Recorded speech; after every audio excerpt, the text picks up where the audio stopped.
عودة ترجت الحلقة اللي فاتت كانت مفاجأة كبيرة، واللي فرحت أغلب المتابعين ورجعتنا لذكريات المسلسل العظيم أرطغرل.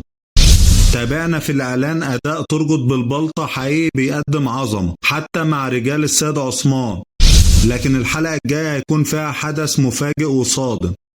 أروهان وهوليفيرا هيودعوا مسلسل عثمان في الوقت اللي عودة ترجت هتضيف إثارة وقوة للمسلسل، لكن انفصال أروهان وهوليفيرا هيعمل فجوة كبيرة. انفصال أروهان هيكون صدمة للجمهور لأنه البطل التاني، لأنه ابن عثمان والوارث الشرعي للإمبراطورية العثمانية. أعتقد أروهان هيتولى قيادة قلعة وبعدها يختفي عن الأنظار.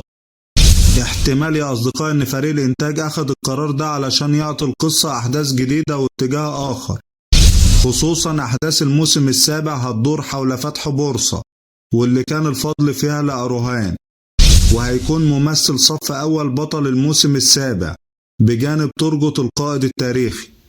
بكده نكون وصلنا لنهاية الفيديو، نشوفكم في فيديو جديد إن شاء الله.